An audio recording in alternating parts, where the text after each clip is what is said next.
VS. അച്യുതാനന്ദന്റെ വിയോഗത്തിന് പിന്നാലെ വി.എസിന് പാർട്ടിക്കുള്ളിൽ നേരിടേണ്ടി വന്ന ചതിപ്രയോഗങ്ങളെക്കുറിച്ചും നീക്കങ്ങളെക്കുറിച്ചുമൊക്കെ വെളിപ്പെടുത്തുകയാണ്, തുറന്നു പറഞ്ഞിരിക്കുകയാണ് വി.എസ്. പക്ഷക്കാരനുമായ പിരപ്പൻകോട് മുരളി. വി.എസും കേരളത്തിലെ പാർട്ടി നേതൃത്വവും തമ്മിലുണ്ടായ സംഘർഷങ്ങൾ, പാർട്ടിക്കുള്ളിൽ ഉൾപാർട്ടി പോരിന്റെ പേരിൽ വി.എസിന് നേരിടേണ്ടി വന്ന സ്വാഭാവിക നീതി നിഷേധം എന്നിവയൊക്കെയാണ് അദ്ദേഹം തുറന്നു പറഞ്ഞിരിക്കുന്നത്. അതിൽ ഏറ്റവും പ്രധാനപ്പെട്ടത് മാരാരിക്കുളത്ത് പാർട്ടി വി.എസിനെ തോൽപ്പിച്ചത് തന്നെയാണ്. അവിടെ വി.എസ്. ജയിക്കുമായിരുന്ന തെരഞ്ഞെടുപ്പായിരുന്നിട്ടുകൂടി പാർട്ടി അദ്ദേഹത്തെ പിന്നിൽ നിന്ന് കുത്തി തോൽപ്പിച്ചു. അതിൽ 2 കേന്ദ്ര കമ്മിറ്റി അംഗവും അതുപോലെ തന്നെ ഒരു സംസ്ഥാന സമിതി അംഗവും ചേർന്ന് CITU-വിനെ മുന്നിൽ നിർത്തി വി.എസിനെ തോൽപ്പിക്കുകയായിരുന്നു എന്ന് തുറന്നു പറഞ്ഞിരിക്കുകയാണ് പിരപ്പൻകോട് മുരളി. ഒരുപക്ഷെ അത് കേരള ചരിത്രത്തിൽ തന്നെ ഇടം പിടിച്ച, അല്ലെങ്കിൽ ഏവർക്കും അറിയാവുന്ന ഒരു സംഭവം തന്നെയായിരുന്നു മാരാരിക്കുളത്ത് വി.എസിന്റെ തോൽവി. അതിന് പിന്നാലെ 2000-ന് ശേഷമുണ്ടായ പാർട്ടി സമ്മേളനങ്ങളൊക്കെ വി.എസിനെതിരായ പകപോക്കൽ സമ്മേളനങ്ങളായിരുന്നു എന്നുകൂടി അദ്ദേഹം പറയുന്നുണ്ട്. അതിലൊരു സമ്മേളനത്തിൽ ഇപ്പോഴത്തെ ഒരു യുവ നേതാവും എഴുത്തുകാരനുമായ ഒരാൾ വി.എസിന് ക്യാപിറ്റൽ പണിഷ്മെന്റ് നൽകണമെന്നിവരെ ആവശ്യപ്പെട്ടു. അത് സ്വരാജിന്റെ പേര് പറയാതെയാണ് ഇപ്പോൾ മീഡിയ വണിനോട് അദ്ദേഹം പ്രതികരിച്ചിരിക്കുന്നത്.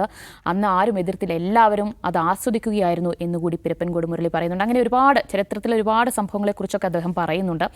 എന്തായാലും ഇത്തരത്തിലുള്ള ഉൾപാർട്ടി സമരങ്ങളുടെ തീച്ചൂളയിൽ ചവിട്ടി നടന്നാണ് വി.എസ്.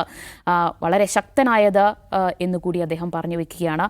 എന്താണ് ഇത്തരത്തിലൊരു തുറന്നു പറച്ചിലിന് പിന്നിൽ ലക്ഷ്യം എന്നാണ് നമ്മൾ പരിശോധിക്കാൻ പോകുന്നത്.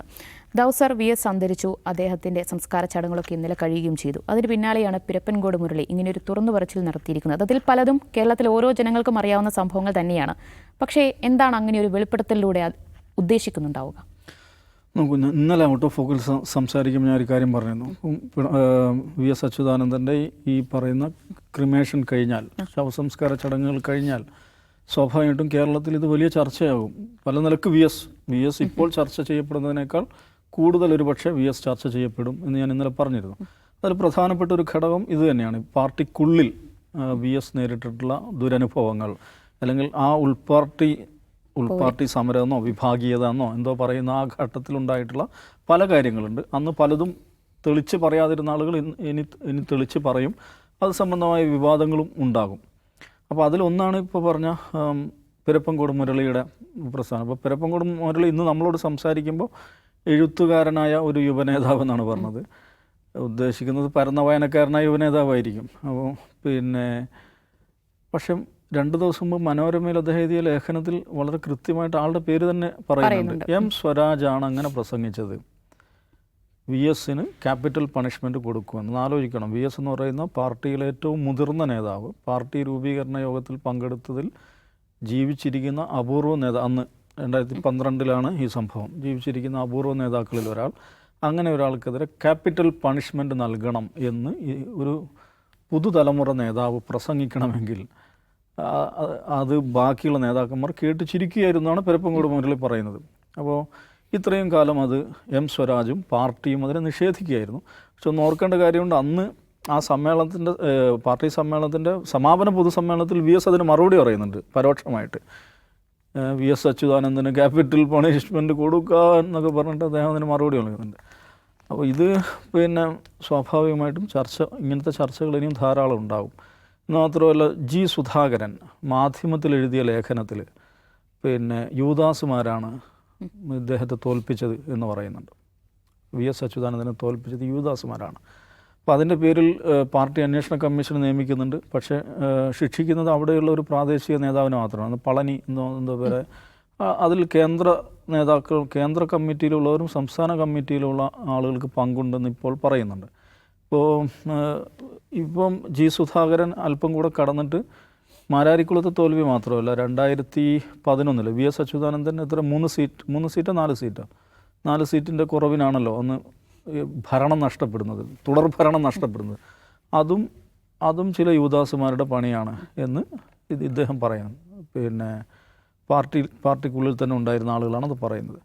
അപ്പോൾ ഒന്ന് ആലോചിച്ച് നോക്കുക, വി.എസ്. അച്യുതാനന്ദന് തുടർഭരണം ലഭിക്കാതിരിക്കുവാൻ ചില സീറ്റുകളിൽ വിജയിക്കുമെന്ന് നിശ്ചയമായും പ്രതീക്ഷിച്ചിരുന്ന സീറ്റുകളിൽ എങ്ങനെ പരാജയം സംഭവിച്ചു, അതിന് പിറകിൽ ആര് പ്രവർത്തിച്ചു, അതിനെക്കുറിച്ചുള്ള ചർച്ചകൾ സ്വാഭാവികമായിട്ടുണ്ടാവും. കൂടുതൽ വെളിപ്പെടുത്തലുകൾ ഉണ്ടാവും. ഇങ്ങനെ ഇത്രയും സീനിയറായ നേതാവിനെതിരെ വളരെ ജൂനിയറായിട്ടുള്ള ഒരാൾ ക്യാപിറ്റൽ പണിഷ്മെൻറ്റ് കൊടുക്കണമെന്ന് പ്രസംഗിച്ചു. അതിനാരും തിരുത്തിയില്ലെന്ന് മാത്രമല്ല, വേദിയിലുള്ള ആളുകൾ അത് ചിരിച്ചാസ്വദിച്ചു എന്നാണ് പറയുന്നത്. അപ്പോൾ ഇന്നിപ്പോൾ സാമൂഹ്യ മാധ്യമങ്ങളിൽ CPM-യുമായി ബന്ധപ്പെട്ട സൈബർ ഹാൻഡിലുകൾ കഴിഞ്ഞ കുറച്ച് ദിവസങ്ങളായിട്ട് ഭയങ്കരമായിട്ട് ഓവർ ടൈം പണിയെടുത്തുകൊണ്ടിരിക്കുന്നത് എന്താണ്? വി എസിനെ പ്രതിരോധിക്കാൻ വേണ്ടിയിട്ട്. അതിൻ്റെ ഒരു കോമൺ ത്രെഡ് എന്താണെന്ന് ചോദിച്ചാൽ VSനെ അധിക്ഷേപിക്കുന്നത് ഇവിടെയുള്ള കുറേ മുസ്ലിം വർഗീയവാദികളാണ്. അവരാണ് VSനെ മോശക്കാരാക്കുന്നത് എന്ന ഒരു പ്രതീതി സൃഷ്ടിച്ചിട്ട് അങ്ങനെ ഒരു കാറ്റാടി യുദ്ധത്തിന് ഇറങ്ങി പുറപ്പെട്ടിരിക്കുകയാണ്. അതാണ് കഴിഞ്ഞ VS മരിച്ചതിന് ശേഷമുള്ള സോഷ്യൽ മീഡിയയിൽ ഏറ്റവും പ്രധാനപ്പെട്ട ഒരു ഐറ്റം എന്ന് പറയുന്നതാണ് ഈ പറയുന്ന സോക്കോൾഡ് പാർട്ടി ഡിഫൻഡേഴ്സ് ആയിട്ടുള്ള ആളുകൾ, സൈബർ പോരാളികൾ ഇവിടെ മുസ്ലിം വർഗീയവാദികൾ എന്തോ VSനെ ചെയ്യുകയാണ്, VSനെ കുഴപ്പക്കാരനാക്കുകയാണ്, VSനെ മുസ്ലിം വിരുദ്ധനാക്കുകയാണ്, അങ്ങനെയാണ് ഇങ്ങനെയാണ് പറഞ്ഞിട്ടൊരു നിഴൽ യുദ്ധം, അതിഭയങ്കരമായ രീതിയിലുള്ള നിഴൽ യുദ്ധമാണ് ഇപ്പോൾ നടക്കുന്നത്. അപ്പോൾ യഥാർത്ഥത്തിൽ VSനെ അധിക്ഷേപിച്ചത്, VSനെ മോശക്കാരനാക്കിയത് ആരാണ് എന്നൊരു പ്രശ്നമുണ്ട്. അപ്പോൾ ഞാൻ ഇന്നലെ പറഞ്ഞു, VS ജീവിച്ചിരിക്കെ VSനെ കുറിച്ചിട്ടുള്ള ഏറ്റവും മോശമായ ഒരു റെഫറൻസ് വന്നത് വെള്ളാപ്പള്ളി നടേശൻ്റെ ഭാഗത്തു നിന്നാണ്. ഏറ്റവും അവസാനം VS ജീവിച്ചിരിക്കെയുള്ള ഏറ്റവും അവസാനത്തെ ഏറ്റവും മോശം റെഫറൻസ് അത് വെള്ളാപ്പള്ളി നടേശനാണ് നടത്തിയത്. എന്താണ്? കേരളത്തെ ഇസ്ലാമിക രാജ്യമാക്കുമെന്ന് VS പറഞ്ഞത് പ്രകാരം അതിലേക്ക് കാര്യങ്ങൾ പോവുകയാണ്. അദ്ദേഹം കോട്ടയത്ത് പ്രസംഗിക്കുന്നു. തൊട്ടടുത്ത ദിവസം ഇതേ മനുഷ്യനുമായിട്ട് പാർട്ടിയുടെ സംസ്ഥാന സെക്രട്ടറിയായിട്ട് അംഗം വേദി പങ്കിടുന്നുണ്ട്. ആ വേദിയിൽ ഈ വാസവൻ എന്ന് പറയുന്ന സെക്രട്ടറി അങ്ങനെ തിരുത്താമായിരുന്നു. അത് തിരുത്തിയില്ലെന്ന് മാത്രമല്ല, എന്താ ചെയ്യുന്നത്? വെള്ളാപ്പള്ളി നടേശൻ്റെ മഹത്വം വാഴ്ത്തുകയാണ് ചെയ്യുന്നത്. മഹത്വം വാഴ്ത്തുക എന്ന് മാത്രമല്ല, വെള്ളാപ്പള്ളി നടേശൻ അഭിപ്രായങ്ങൾ വെട്ടിത്തുറന്ന് പറയുന്ന ആളാണ്. അപ്പോൾ എന്താണ് വെള്ളാപ്പള്ളി നടേശൻ വെട്ടിത്തുറന്ന് പറഞ്ഞ അഭിപ്രായം? തൊട്ട് തലേ ദിവസം വാസവൻ്റെ നാട്ടിൽ പോയിട്ട് പറഞ്ഞത് കേരളം ഇസ്ലാമിക രാജ്യമാക്കാൻ പോകുന്നു VS പറഞ്ഞിട്ടുണ്ട്. എന്നിട്ട് അതൊന്നും തിരുത്താതെ ഈ പറയുന്ന ഇസ്ലാമിക വർഗീയവാദികൾ, പൊളിറ്റിക്കൽ ഇസ്ലാമിസ്റ്റുകൾ എന്നൊക്കെ പറഞ്ഞുള്ള ഒരു എന്താണ് നിഴൽ ശത്രുവിനെ സൃഷ്ടിച്ച് അതിനെതിരായിട്ടുള്ള ഭയങ്കരമായ ഫൈറ്റിലാണ് ഇപ്പോൾ CPM. ഭരണകൂട സംവിധാനം അതിൻ്റെ ഭാഗമായി പോകുന്നതാണ് ഇപ്പോൾ കാണുന്നത്. എന്താണെന്ന് വെച്ചിട്ടുണ്ടെങ്കിൽ, ഇപ്പോൾ ഒരു മനുഷ്യൻ ആരായാലും മരിച്ചു കിടക്കുമ്പോൾ അദ്ദേഹത്തെക്കുറിച്ച് എന്താണ് മോശം പറയാതിരിക്കുക, നല്ല കാര്യങ്ങൾ പറയുക എന്ന സാമാന്യമായിട്ടുള്ള ഒരു മര്യാദയാണ്, ഒരു സാംസ്കാരികമായ ഒരു എന്താണ് ഉന്നതമായൊരവസ്ഥയാണ്. പക്ഷെ എന്ന് വെച്ചിട്ട് ഒരു പബ്ലിക് ഫിഗർ അദ്ദേഹം വിമർശനാതീതനാണെന്നുള്ളതല്ല. ഏതാളും വിമർശിക്കപ്പെടാം, ജീവിച്ചിരിക്കുമ്പോഴും വിമർശിക്കപ്പെടും, മരിച്ച ശേഷവും വിമർശിക്കപ്പെടും. അതാണ് ഒരു ഉന്നതമായ ജനാധിപത്യ സംസ്കാരം എന്നുള്ളത്. പക്ഷെ അതേസമയം ആ വിമർശനത്തിൽ അതിൻ്റെ ഒരു ക്വാളിറ്റി മെയിൻറ്റെയിൻ ചെയ്യണം. നിശ്ചയമായിട്ട് പ്രത്യേകിച്ചൊരു പൊതുപ്രവർത്തകന് VS എന്ന് പറയുന്ന ആൾ പ്രതിപക്ഷ നേതാവ് എന്നുള്ള നിലക്ക്, പാർട്ടി സെക്രട്ടറി എന്നുള്ള നിലക്ക്, മുഖ്യമന്ത്രി എന്നുള്ള നിലക്കൊക്കെ കേരളത്തിൻ്റെ പബ്ലിക് ലൈഫിലുണ്ടായിരുന്ന ഒരാളാണ്. അദ്ദേഹം നടത്തിയ ഇടപെടലുകൾ, അദ്ദേഹത്തിൻ്റെ സമീപനങ്ങൾ, നിലപാടുകൾ, അതേക്കുറിച്ച് വിമർശനാത്മകമായിട്ടുള്ള വിശകലനങ്ങളുണ്ടാവും. അപ്പോൾ അതിനെ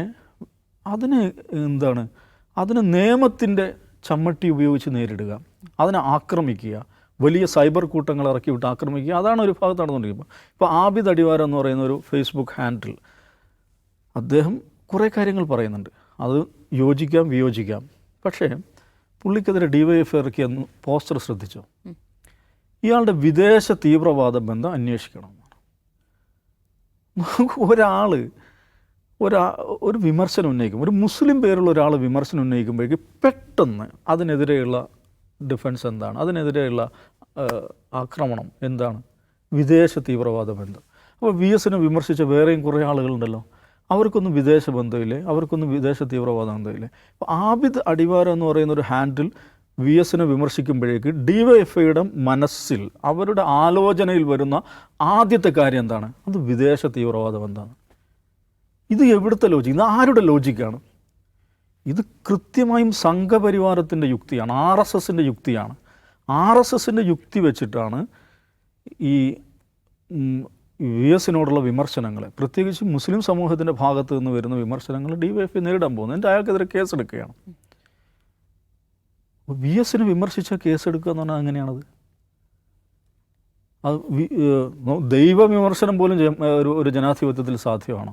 എന്ന് മാത്രമല്ല, നമ്മൾ കോടതികൾ പറഞ്ഞ ഭരണഘടനാ വിമർശനം പോലും അനുവദിച്ചിട്ടുള്ളൊരു ഭരണഘടനയാണ് നമ്മുടേത്. അവിടെ VSനെ വിമർശിക്കുമ്പോൾ അയാൾ വിദേശ തീവ്രവാദിയാണ് എന്ന് ചാപ്പ കുത്തുക, അയാൾക്കെതിരെ പോലീസ് കേസെടുക്കുക, ഇങ്ങനെയൊക്കെയാണോ VSനെ CPM സംരക്ഷിക്കാൻ നോക്കുന്നത്?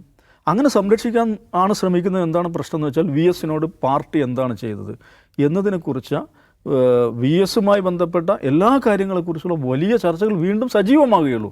അത് പാർട്ടിക്ക് നഷ്ടമായിരിക്കും, നിശ്ചയമായി നഷ്ടമായിരിക്കും. കാരണം ഇന്ന് പിണറായി വിജയൻ്റെ നേതൃത്വത്തിലുള്ള പാർട്ടി, പിണറായി വിജയൻ നയിച്ച പാർട്ടി, ആ പാർട്ടി വി എസിനോട് എന്തൊക്കെയായിരുന്നു ചെയ്തതെന്ന് ചരിത്രത്തിലുണ്ട്. അത് പൂർണ്ണമായി രേഖപ്പെടുത്തപ്പെട്ടിട്ടില്ലെങ്കിലും അതറിയാവുന്ന മനുഷ്യരുണ്ട്, അവർ സംസാരിച്ച് തുടങ്ങിയിട്ടുണ്ട്. അതുകൊണ്ട് തന്നെ ആ കഥകളൊക്കെ മുഴുവൻ പുറത്തേക്ക് വരിക എന്ന് പറഞ്ഞിട്ടുണ്ടെങ്കിൽ അത് പാർട്ടിക്ക് നഷ്ടമേ ആവുകയുള്ളൂ. രണ്ടാമത് ഈ പറയുന്ന മുസ്ലിം വിരുദ്ധതയുമായി ബന്ധപ്പെട്ട് വാങ്ങും. ഇപ്പം മലപ്പുറത്ത് കോപ്പിയടിച്ചാണ് പിള്ളേർ വിജയിക്കുന്നതെന്ന് വി എസ് നടത്തിയ പ്രസ്താവനത്തിൽ CPM മലപ്പുറം ജില്ലാ കമ്മിറ്റി നടത്തിയിട്ടുള്ള അത് ശരിയല്ല എന്ന് പറയുന്ന പ്രസ്താവനകൾ ഇപ്പോൾ ലഭ്യമായിട്ട് സോഷ്യൽ മീഡിയയിൽ വന്നു തുടങ്ങിയിട്ട് അന്നത്തെ പത്ര കട്ടിങ്ങുകൾ CPM ജില്ലാ കമ്മിറ്റിയാണ് പറയുന്നത്. അപ്പോൾ ഇതിനും അങ്ങനെ എളുപ്പം നിഷേധിച്ച് പോകാൻ പറ്റില്ല. സ്വാഭാവികമായിട്ടും ഒരു നമ്മുടെ സമൂഹത്തെ മുന്നോട്ട് നയിച്ചതിൽ വളരെ പ്രധാനപ്പെട്ട ഒരു നേതാവ് മരിച്ചു കിടക്കുമ്പോൾ ഉന്നതമായ ഒരു സാംസ്കാരിക നിലവാരത്തിൽ നിന്ന് സംസാരിക്കുക എന്നുള്ളത് എല്ലാവരും പാലിക്കേണ്ട ഒരു മര്യാദയും മാന്യതയുമാണ്. പക്ഷേ CPM ഇപ്പോൾ ചെയ്യുന്നതെന്ന് വെച്ചാൽ വി എസിനെ വിമർശിക്കുക എന്നുള്ളത്, പ്രത്യേകിച്ച് ഈ മുസ്ലിം ഭാഗത്ത് നിന്ന് വരുന്ന ഈ മലപ്പുറം ജില്ലയുമായി ബന്ധപ്പെട്ട് നടത്തിയ പരാമർശം, ലവ് ജിഹാദുമായി ബന്ധപ്പെട്ട് നടത്തിയ പരാമർശം, ഇത്തരം വിമർശനങ്ങൾ ഉന്നയിക്കുന്ന ആളുകൾ, അതിൽ ശരി തെറ്റുകൾ CPM നിശ്ചയമായും ചൂണ്ടിക്കാണിക്കാം. അതിനെ തീവ്രവാദവൽക്കരിക്കുക, അതിനെ വിദേശ ബന്ധം ആരോപിക്കുക, അതിനെതിരെ പോലീസിന് നടപടികളെടുപ്പിക്കുക, ഇതൊക്കെ ജനാധിപത്യ വിരുദ്ധമായിട്ടുള്ള കാര്യമാണ്. മരണപ്പെട്ടു പോയ മനുഷ്യർ, പ്രത്യേകിച്ച് ഒരു പൊതുജീവിതത്തിലുള്ള ആളുകളാണെങ്കിൽ അവരുടെ നിലപാടുകളെക്കുറിച്ചുള്ള വിമർശനാത്മകമായ വിശകലനം ഉണ്ടാവും. കരുണാകരൻ എന്ന് പറയുന്ന കേരളത്തിൽ ദീർഘകാലം മുഖ്യമന്ത്രിയായിരുന്ന നമ്മുടെ പൊതുസമൂഹത്തിൻ്റെ ഭാഗമായിരുന്ന ആൾ 2010 ഡിസംബറിൽ അദ്ദേഹം മരിക്കുന്നു. 2011 ജനുവരിയിൽ കേരളീയം എന്ന് പറയുന്ന മാഗസിൻ, തൃശ്ശൂരിൽ എന്ന് പറയുന്ന മാഗസിൻ, അവർ സ്പെഷ്യൽ പതിപ്പിറക്കി. ആ പതിപ്പിൽ ഒരൊറ്റ ഉള്ളടക്കേ ഉള്ളൂ, കരുണാകര വിമർശനം മാത്രം. കരുണാകരൻ ചെയ്ത അതിക്രിയകൾ, എനിക്ക് തോന്നുന്നു 14ഓളം ലേഖനങ്ങളാണ് അതിൽ ഉൾപ്പെടുത്തിയിരുന്നത്. സ്പെഷ്യൽ ഇഷ്യൂ ആണ്. കരുണാകരൻ ചെയ്ത തെറ്റുകളെക്കുറിച്ച് മാത്രം അതൊരു സ്പെഷ്യൽ ഇഷ്യൂ ആയിട്ട് ഈ കേരളത്തിലൊരു മാസിക ഇറക്കിയിട്ടുണ്ട്. ഈ മനുഷ്യൻ മരിച്ചതിൻ്റെ തൊട്ടടുത്ത ആഴ്ച. അതൊക്കെ ജനാധിപത്യത്തിൻ്റെ ഭാഗമാണ്. അപ്പോൾ അത് വി എസിനെതിരായ വിമർശനം വരുമ്പോൾ അതിലെ ഓഫ് കോഴ്സ് അതിൻ്റെ മെറിറ്റിനെ സംബന്ധിച്ച് CPMന് ഡിബേറ്റുകളാകാം. പക്ഷെ അതിനെ വേറെ നിലക്ക് കാണുക, അതിനെ പൈശാചികവൽക്കരിക്കുക, തീവ്രവാദവൽക്കരിക്കുക, അതിനെതിരെ പോലീസ് നടപടിയെടുക്കുക എന്നൊക്കെ പറയുന്നത് കടന്ന കൈയാണ്. യഥാർത്ഥ വി എസ് അധിക്ഷേപം നടത്തിയത് ആരായിരുന്നു എന്നതിനെക്കുറിച്ച് പാർട്ടിക്കുള്ളിൽ ആളുകൾ സംസാരിച്ചു തുടങ്ങിയ സമയമാണ്. അതുകൊണ്ട് CPMനെ സംബന്ധിച്ചിടത്തോളം അവരിപ്പോൾ ഏർപ്പെട്ടുകൊണ്ടിരിക്കുന്ന ഈ പോരാട്ടം പരാജയപ്പെടാനിരിക്കുന്ന പോരാട്ടമായിരിക്കും. യെസ്, നൗഫൽ, ഇപ്പോൾ നടന്നുകൊണ്ടിരിക്കുന്ന വി എസിനെ ചൊല്ലിയുള്ള ഒരു ചർച്ച, ഈ പരസ്യ പ്രതികരണങ്ങൾ, അത് പാർട്ടിക്ക് തന്നെ എത്രത്തോളം പ്രതിസന്ധി ഉണ്ടാക്കും? ദിവ്യപ്പം ദാസ് പറഞ്ഞ പോലെ പലതരത്തിലുള്ള വിമർശനങ്ങളും പലതരത്തിലുള്ള പ്രതികരണങ്ങളും വന്നുകൊണ്ടിരിക്കുന്നുണ്ട്. വി എസിനെ സംസ്കരിക്കുന്നതിന് മുമ്പ് തന്നെ വന്നുകൊണ്ടിരിക്കുന്നുണ്ട്. അപ്പോൾ അതിൽ ചില ഫേസ്ബുക്ക് പോസ്റ്റ് പ്രൊഫൈലുകളൊക്കെ വളരെ തെറി ഉപയോഗിക്കുന്നുണ്ട്, അധിക്ഷേപ വാക്കുകൾ ഉപയോഗിക്കുന്നുണ്ട്. തീർച്ചയായും അതിനകത്ത് നടപടിയെടുക്കേണ്ടതാണ്, ഒരു സംശയവുമില്ല. രണ്ടാമത്തെ ഒരു വിഭാഗം എന്ന് പറയുന്നത് വിമർശനങ്ങൾ, വളരെ യുക്തിസഹമായ വിമർശനങ്ങൾ ഉന്നയിക്കുന്ന, വിത്ത് പ്രൂഫ്, സോളിഡ് പ്രൂഫ് വെച്ച് വിമർശനം ഉന്നയിക്കുന്ന ആളുകളുണ്ട്. അവർക്കെതിരെ കേസെടുക്കുന്നതിൽ ഒരു ന്യായീകരണവും നമുക്കില്ല. അങ്ങനെ പല ടൈപ്പ് ആളുകളുണ്ട്. പിന്നെ മൂന്നാമതൊരു വിഭാഗം എന്ന് പറയുന്നത് പാർട്ടിക്കുള്ളിൽ തന്നെ ഉണ്ടായിരുന്നവർ ഉന്നയിക്കുന്ന അവരുടെ അനുഭവത്തിൽ നിന്നുണ്ടായ വിവരണങ്ങളാണ്. ഈ 3 വിഭാഗങ്ങളാണ് ഇപ്പോൾ പൊതുവെ ഈ ഒരു വിഷയത്തിൽ ഉള്ളത്. ഈ പിരപ്പൻകോട് മുരളി ഇപ്പം സംസ്കാരത്തിന് ശേഷമല്ല, അത് മുമ്പ് തന്നെയാണ് മനോരമയിൽ അദ്ദേഹം ഇക്കാര്യം പറഞ്ഞത്. അങ്ങനെ പറയാവോ എന്നുള്ളത് ഒരു ചോദ്യം ബാക്കി നിൽക്കുന്നത്. ഒരു അദ്ദേഹം മരിച്ചു കിടക്കുന്ന സമയത്ത് അപ്പോൾ തന്നെ വിമർശനം, സത്യത്തിൽ അദ്ദേഹത്തിൻ്റെ ലേഖനം എന്ന് പറയുന്നത് വി എസിനെ വിമർശിക്കുന്ന ലേഖനമല്ല, പക്ഷേ അന്ന് പാർട്ടിയിലുണ്ടായിരുന്ന സംഭവങ്ങൾ വിവരിക്കുന്ന ഒരു ലേഖനമാണെന്നുള്ളത്. അപ്പോൾ അതിലെനിക്ക് പ്രത്യേകമായിട്ട് തോന്നിയ ഒരു കാര്യം, പ്രത്യേകം എനിക്ക് നോട്ട് ചെയ്ത ഞാൻ കാര്യം പറയാം. അതിപ്പോൾ ഈ 2006 അദ്ദേഹത്തിനെ മത്സരിപ്പിക്കുന്നതിന് തടഞ്ഞല്ലോ പാർട്ടി. 2006 തിരഞ്ഞെടുപ്പിൽ അദ്ദേഹത്തെ മത്സരിപ്പിക്കേണ്ടതില്ലെന്ന് കേരളത്തിലെ പാർട്ടി നേതൃത്വത്തിൻ്റെ ആവശ്യപ്രകാരം PB തീരുമാനിച്ചു. Balanandan, PK Gurudasan, MC Josephine എന്നിവരെ ഒഴിച്ചുള്ള PBയിലെയും കേന്ദ്ര കമ്മിറ്റിയിലെ നേതാക്കൾ അവിടെ നടന്ന ചർച്ചയിൽ വി എസിനെതിരെ വാദിച്ചു. ഇനിയാണ് കേൾക്കേണ്ടത്. വി എസിന് പ്രായമായെന്നും വികസന വിരുദ്ധനും ന്യൂനപക്ഷ വിരുദ്ധനുമായ അദ്ദേഹം മത്സരിച്ചാൽ LDF തോൽക്കുമെന്ന് സംസ്ഥാന കമ്മിറ്റി വിലയിരുത്തി. സംസ്ഥാന കമ്മിറ്റിയുടെ വിലയിരുത്തൽ എന്താണ്? അദ്ദേഹം ന്യൂനപക്ഷ വിരുദ്ധനാണ് എന്നുള്ളതാണ്. അങ്ങനെ അദ്ദേഹം പറഞ്ഞത് ശരിയോ തെറ്റെന്നുള്ള വേറെ കാര്യം. ഇദ്ദേഹം പറഞ്ഞ നിലക്കാണ് കാര്യങ്ങളെങ്കിൽ വി എസ് അച്യുതാനന്ദൻ ന്യൂനപക്ഷ വിരുദ്ധൻ എന്ന് വിളിച്ചത് പാർട്ടി സംസ്ഥാന കമ്മിറ്റിയാണ്. പാർട്ടി സംസ്ഥാന കമ്മിറ്റി വിലയിരുത്തുകയാണ് ഇങ്ങനെയുള്ള വികസന വിരുദ്ധനാണ്, ന്യൂനപക്ഷ വിരുദ്ധനായ ഒരാളെ മത്സരിപ്പിച്ചാൽ LDF ഈ തെരഞ്ഞെടുപ്പിൽ തോൽക്കും, ഞങ്ങൾക്ക് ഭരണം കിട്ടില്ല, അതുകൊണ്ട് VS മത്സരിക്കേണ്ടതില്ല എന്നാണ് പറഞ്ഞത്. ഇനി നമ്മൾ ഇപ്പോൾ ഈ കാലത്തേക്ക് വരിക. ഈ കാലത്ത് ഉള്ള വിമർശനങ്ങൾ നോക്കൂ. ഈ കാലത്ത് അന്ന് ഡൽഹിയിൽ കേരള ഹൗസിൽ നടത്തിയ അദ്ദേഹത്തിൻ്റെ വാർത്താ സമ്മേളനത്തിൽ അദ്ദേഹം പറഞ്ഞ കാര്യം ന്യൂനപക്ഷ വിരുദ്ധമല്ല, VS ന്യൂനപക്ഷ വിരുദ്ധനല്ല എന്ന് ഇപ്പോൾ പറയുന്നത് എന്തുകൊണ്ടാണ്? നേരത്തെ എന്തുകൊണ്ട് നിങ്ങൾ പറഞ്ഞില്ല? അതായത് മാധ്യമത്തോടും മീഡിയ വണ്ണോടും ജമാഅത്തെ ഇസ്ലാമിയോടും ഒക്കെയാണ് ചോദ്യം. എന്തുകൊണ്ട് പറഞ്ഞില്ല, നേരത്തെ പറഞ്ഞില്ല എന്നുള്ള ചോദ്യമാണ്. അങ്ങനെയാണെങ്കിൽ ഇതേ ചോദ്യം CPM സ്വയം ചോദിക്കേണ്ട ചോദ്യമല്ലേ? 2006 സംസ്ഥാന കമ്മിറ്റി ഇങ്ങനെ ഒരു തീരുമാനമെടുക്കുന്നത്, VS മത്സരിപ്പിക്കേണ്ടതില്ല, അതിനുള്ള കാരണത്തിലൊന്ന് അദ്ദേഹം ന്യൂനപക്ഷ വിരുദ്ധനാണ് എന്നുള്ളതാണ്. അപ്പോൾ ആ പോയിൻ്റ് അവിടെ ചർച്ച ചെയ്യപ്പെടേണ്ടതല്ലേ? പിരപ്പൻകോട് മുരളി പറഞ്ഞത് ശരിയാണെങ്കിൽ വളരെ വളരെ ഗുരുതരമായ വിഷയമാണത്. ഇപ്പോൾ നേരത്തെ വാസവൻ്റെ വിഷയം പറഞ്ഞല്ലോ, ഈ തലേന്ന് വെള്ളാപ്പള്ളി നടേശൻ ഈ ജാതി വർത്തമാനം പറഞ്ഞിട്ട് അടുത്ത ദിവസം അദ്ദേഹത്തെ പ്രകീർത്തിക്കുകയും അദ്ദേഹത്തെ മഹാനെന്ന് വാഴ്ത്തുകയും അദ്ദേഹം അഭിപ്രായം തുറന്നു പറയാൻ ഏറ്റവും ശക്തനായ നേതാവാണെന്ന് പറയുകയും ചെയ്തു. ഉണർന്നിരിക്കുന്ന ഓരവാണ്. അപ്പോൾ അദ്ദേഹം പറഞ്ഞിരിക്കുന്നത് തൻ്റെ സ്വന്തം നേതാവായ VS അച്യുതാനന്ദൻ പറഞ്ഞ തെറ്റാണെന്ന് ഇവർ പറയുന്ന ഈ കാര്യത്തെക്കുറിച്ചാണല്ലോ പറയുന്നത്.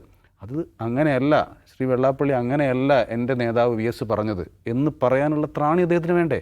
അന്ന് തിരുത്തിയില്ല, ഓക്കെ, പണ്ടും തിരുത്തിയിട്ടില്ല. പണ്ട് തിരുത്തിയിട്ടില്ല എന്ന് മാത്രമല്ല, അദ്ദേഹത്തെ മത്സരിപ്പിക്കാതിരിക്കാനുള്ള കാരണമായി സംസ്ഥാന കമ്മിറ്റി വിലയിരുത്തിയത് അദ്ദേഹം ന്യൂനപക്ഷ വിരുദ്ധനാണ്. അതിന് നിദാനമായ ദീപസ്ഥാനങ്ങളൊക്കെ ആയിരിക്കുമല്ലോ. അങ്ങനെയാണ് സംസ്ഥാന കമ്മിറ്റി വിലയിരുത്തിയത്. അപ്പോൾ അങ്ങനെ സംസ്ഥാന കമ്മിറ്റി തന്നെ VS ന്യൂനപക്ഷ വിരുദ്ധനാണ് എന്ന് വിലയിരുത്തിയിട്ടുണ്ടെങ്കിൽ അത് ഭീകരമായൊരു തെറ്റായിട്ട് ഇപ്പോൾ വ്യാഖ്യാനിക്കപ്പെടേണ്ടതല്ലേ? അങ്ങനെ ആരും സംസാരിക്കുന്നില്ല. അതെന്തുകൊണ്ട് സംസാരിക്കാത്തത്? നേരെ മറിച്ച് ഒരു വാർത്താ സമ്മേളനത്തിൽ എടുത്ത എക്സ്ക്ലൂസീവ് ഇൻ്റർവ്യൂ ഒന്നുമല്ല, ഒരു വാർത്താ സമ്മേളനത്തിൽ ഒരുപാട് മാധ്യമപ്രവർത്തകരിരുന്ന ഒരു വാർത്താ സമ്മേളനത്തിൽ ഉന്നയിക്കപ്പെട്ട ചോദ്യത്തിന് മറുപടിയായി VS പറഞ്ഞ കാര്യത്തെ ആണ് പിന്നീട് ഈ രീതിയിൽ വ്യാഖ്യാനിക്കപ്പെട്ടത്. അത് അദ്ദേഹം ന്യൂനപക്ഷ വിരുദ്ധനായതുകൊണ്ടല്ല എന്ന് ആ മാധ്യമപ്രവർത്തകൻ അദ്ദേഹത്തിൻ്റെ സോഷ്യൽ മീഡിയയിലൂടെ വ്യക്തമാക്കുകയും ചെയ്തു. VS അച്യുതാനന്ദൻ എന്ന് പറയുന്ന പോരാളി ഈ കേരള സമൂഹത്തിൽ ഉണ്ടാക്കിയ മാറ്റങ്ങളെക്കുറിച്ചും അദ്ദേഹം ഉണ്ടാക്കിയ പ്രതിഫലനങ്ങളെക്കുറിച്ചും കൃത്യമായി നമുക്കെല്ലാവർക്കും അറിയാം. അദ്ദേഹത്തിൻ്റെ ഈ കേരളത്തെ പടുത്തുയർത്തുന്നതിനുള്ള പങ്ക്, അടിസ്ഥാന വർഗത്തോടൊപ്പം അദ്ദേഹം പോരാടിയ അദ്ദേഹത്തിൻ്റെ പോരാട്ടത്തെക്കുറിച്ചൊക്കെ ജനങ്ങൾക്ക് നന്നായി അറിയാം. അദ്ദേഹത്തിന് ന്യൂനപക്ഷ വിരുദ്ധനായി വ്യാഖ്യാനിക്കാൻ നമ്മൾ ആരും മെനക്കെട്ടില്ല, അത് ആരും തയ്യാറാവുകയുമില്ല. പക്ഷേ അദ്ദേഹം നടത്തിയ ഇത്തരം പ്രസ്താവനകൾ അദ്ദേഹത്തിനെതിരെ ആയുധമാക്കാൻ CPM തന്നെ ശ്രമിച്ചു എന്നുള്ള ഒരു വസ്തുത ഇവിടെ നിൽക്കുന്നുണ്ട്. 96 അദ്ദേഹം മാരാരിക്കുളത്ത് തോറ്റു. മാരാരിക്കുളം എന്ന് പറഞ്ഞാൽ CPMൻ്റെ കോട്ടയാണ്. അവിടെ ഒരു തരത്തിലും തോൽക്കേണ്ടതില്ല. അന്നത്തെ മാധ്യമം ലേഖകൻ, അവിടുത്തെ മാധ്യമ ലേഖകൻ, അദ്ദേഹത്തിൻ്റെ പേര് മറന്നുപോയി, അദ്ദേഹം അന്ന്